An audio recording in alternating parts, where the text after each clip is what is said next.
রাজধানীর ঐতিহাসিক সোহরাওয়ার্দী উদ্যানে গত রাত থেকে ঢল নেমেছে জনতার। পিআর পদ্ধতিতে নির্বাচন সহ ৭ দফা দাবিতে জামাত ইসলামীর জাতীয় সমাবেশ শুরুর অনেক আগেই সোহরাওয়ার্দী উদ্যানে সমাবেশ স্থলে উপস্থিত হয়েছেন জামাত শিবিরের নেতাকর্মীরা। এরই মধ্যে সমাবেশের সব প্রস্তুতি সম্পন্ন করেছে জামাত ইসলামী। দলের শীর্ষ নেতাদের পাশাপাশি বিভিন্ন রাজনৈতিক দলের নেতারা সমাবেশে উপস্থিত থাকবেন বলেও জানিয়েছে জামাত। সমাবেশ থেকে নির্বাচনের লেভেল প্লেইং ফিল্ড নিশ্চিত করা, জুলাই গণহত্যা সহ সব গণহত্যার দৃশ্যমান বিচার, মৌলিক সংস্কার নিশ্চিত করা সহ ৭ দফা দাবি জানাবে জামাত ইসলামী।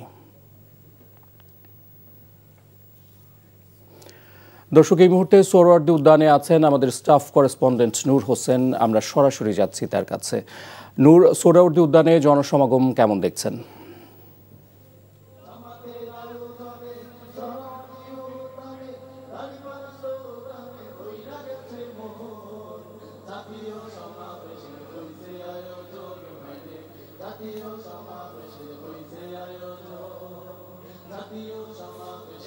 জামায়াত ইসলামীর আহ্বানে ৭ দফা জাতীয় সমাবেশটির যে মূল আনুষ্ঠানিকতা সেটি ২টা থেকে শুরু হবে এবং তখনই জামায়াত ইসলামীর আমির সহ শীর্ষ নেতারা যেই মঞ্চটি আমার পেছনে রয়েছে সেই মঞ্চে উপস্থিত হবেন এবং তাদের যে আসন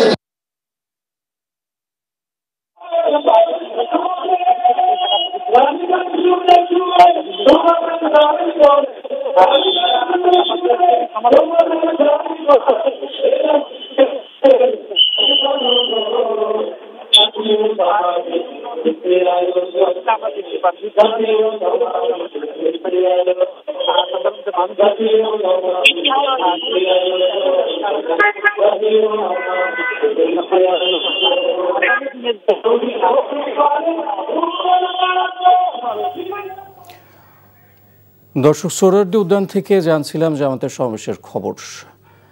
এদিকে সোহরাওয়ার্দী উদ্যানে জামাত ইসলামের জাতীয় সমাবেশ স্থলের বাইরে আছেন আমাদের সহকর্মী নাহিদ প্রিন্স।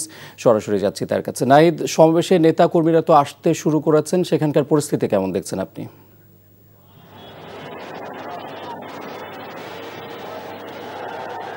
সেখানকার পরিস্থিতি যদি বলি যে এটি একটি নতুন মাইলফলক তৈরি করেছে, কারণ সকাল থেকে জোয়ারের মতো জামাত ইসলামের নেতাকর্মীরা কিন্তু ঢাকায় ঢুকেছে। তারা সেই মুখে হাসি এবং তাদের যে ব্যানার ফেস্টুন সব কিছু তারা মুক্তভাবে তারা উড়াচ্ছে এবং সেই হাতে নিয়ে তারা দলে দলে সোহরাওয়ার্দী উদ্যানের দিকে তারা যাচ্ছেন। কারণ দীর্ঘ ১৭ বছর ধরে কিন্তু এভাবে তারা কখনোই রাস্তায় তারা বের হতে পারেননি। সভা সমাবেশ তাদের পুরোপুরি নিষিদ্ধ ছিল, তাদের সে ব্যানার ফেস্টুন ভেঙে ফেলা হতো। তো আজকে যদি দেখায় যে সবার হাতেই কিন্তু ব্যানার ফেস্টুন রয়েছে, পেছনে যদি দেখায় তারা মুখে হাসি নিয়ে তারা ঢাকায় ছুটে এসেছেন, তারা স্লোগান দিচ্ছেন, তাদের রাজনৈতিক স্লোগান। কারণ এই স্লোগান তারা দীর্ঘ ১৭ বছর তারা দিতে পারেনি, কারণ তাদের রাজনৈতিক পুরোপুরি নিষ্ক্রিয় করে দেওয়া হয়েছিল। তারা পথে পথে তারা বাধা পেতেন, সেই বাধা উপেক্ষা করে আছে কিন্তু সারা দেশ থেকে সেই মানুষজন এসেছেন। আমরা এখন আছি বাংলা মোটরে।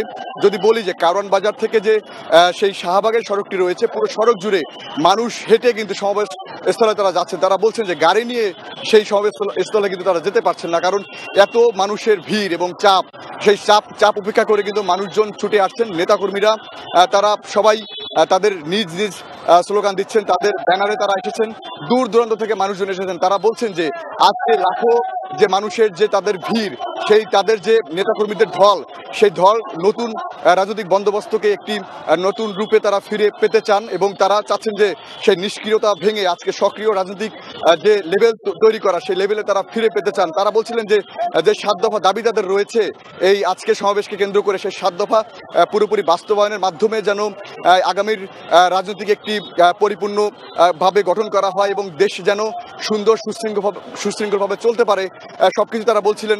এছাড়া যদি দেখায় যে জোয়ার সৃষ্টি হয়েছে পুরো ঢাকা জুড়ে, মানুষের যে উল্লাস উদযাপন। কারণ প্রতিবার যদি দেখা যায় যে যখনই জামাত ইসলাম রাজপথে নামতো তখনই কিন্তু পুলিশের বাধা, তাদের ব্যানার ফেস্টুন এগুলো ভেঙে ফেলা হতো, কারণ তাদেরকে কখনোই ঠিকভাবে দাঁড়াতে দেওয়া হতো না। সেই উপেক্ষা করে আজকে যে মানুষের ঢল, তারা বলছেন যে এটি নতুন রাজনৈতিক বন্দোবস্তকে নতুন করে পুনরায় ফিরবে। এটি ছিল আমার কাছে রাজধানীর বাংলা মোটর থেকে সর্বশেষ ইফতেখার। দর্শক, জানছিলাম জামাতের জাতীয় সমাবেশের খবর। বান্ডেল থাকলে প্রতি সেনমানিতে টাকা বাঁচবে। বিকাশ সেনমানি বান্ডেল কিনে জিতুন প্রতি লেনদেনে।